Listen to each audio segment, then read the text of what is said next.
původně pracoval v kanceláři, kde jsme stavěli velké stavby, ale v poslední době se věnuju tomu, co mě baví nejvíc, a to jsou rodinné domy. A krom publikace České domy z nakladatelství Prostor, která vyšla už před mnoha lety, tak tady žádná jiná publikace nebyla. Tak jsme se rozhodli, že by stálo za to, protože se postavilo hodně dobrých domů, nějak je sesumarizovat a udělat z toho nějakou knížku, aby lidi, kteří si chtějí postavit dům, aby se nemuseli dívat na tu spoustu blbých staveb, ale aby měli nějaký předvýběr. A myslím si, že se to povedlo. Musím to klepat, hlavně proto, že se to prodalo. No a tahle knížka Czech Houses, ta vznikla vlastně na základě téhle knížky, a to tak, že spousta kolegů, architektů ze zahraničí, jako říkali, to je skvělá knížka, ale proč to není anglicky nebo v nějaký rozumný řeči. Tak jsme řekli, tak jo, no a ze začátku to vypadalo, že se to přeloží a že bude taková knížka, ale pak nás napadlo to, že by bylo skvělé ukázat ty nejlepší domy a už od revoluce až do dnešních dnů. A pro tu propagaci české architektury v zahraničí asi to není o tom ukázat jim to kvantum, ale spíš tu kvalitu.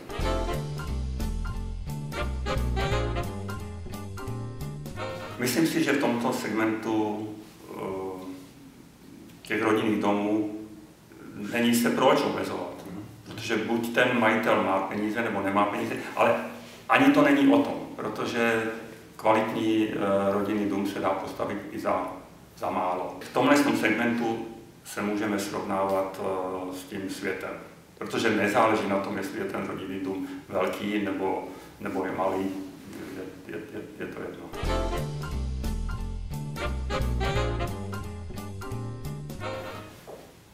Ze začátku ti, co stavěli ty domy, k tomu říkáme to podnikatelský baroko, tak to byli podnikatelé, kteří jako vznikli strašně rychle, takové rychlokvašky, a ten intelekt tam chyběl, měli spíš jako možnost rychle získat nějakým způsobem peníze a vůbec se vlastně s těma architektama nepotkali. Jim to bylo jedno, oni si postavili něco, co viděli v seriálech ze západu, a proto vzniklo tohle. Bohužel stalo se i to, že spousta jako architektů, jako těch, bych to řekl, nekvalitních, nebo tak, byla ochotná se pod tyhle stavby podepsat. A ještě tak, a od té doby jako se i naše společnost jako docela kultivuje a stále víc a víc těch stavitelů, těch rodin si najde toho architekta, s kterým chce tu stavbu postavit.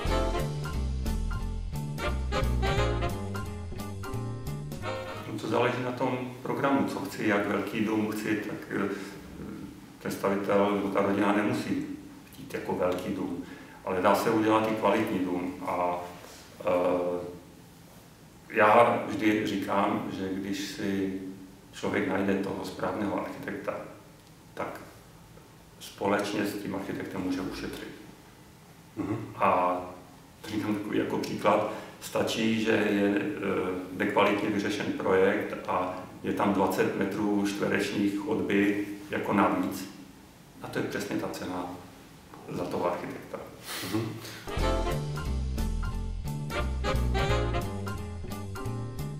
Špičkový architekt určitě není levný, ale v každém případě se vyplatí. Zpětně, když se to spočítá a že ten člověk, který tam bude v tom domě bydlet, tak bude šťasten a ten architekt ten dům vyprojektuje přesně na míru, tak to za to stojí.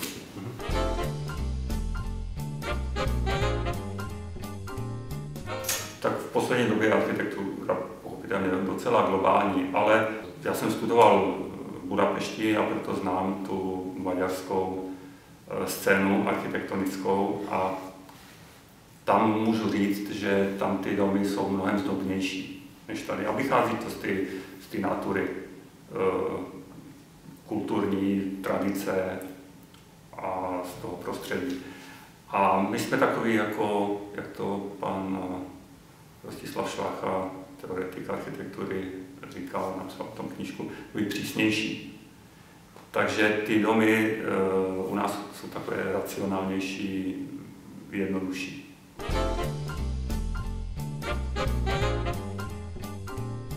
Já myslím, že ne, že v současné době je právě skvělý to, že je to stejný jak s módou.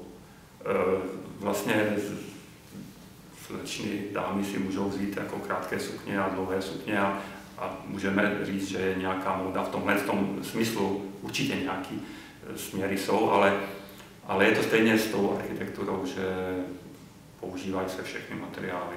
Jsou domy z cihel, jsou domy obložené dřevem, z kamene, z betonu, což se snažíme i v té knize dokumentovat, že to je průřez celým tím spektrem architektury rodinných domů a tam jsme se snažili jako ukázat, že nezáleží na tom, jestli dům má rovnou střechu, nebo má šikmou střechu, nebo je dřevěný nebo betonový. Záleží na tom, jestli je to dobrý dům.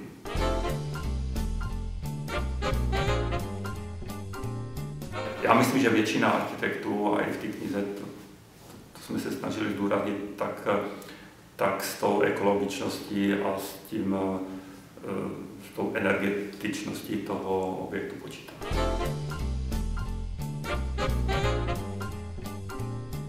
Jo, to se stává.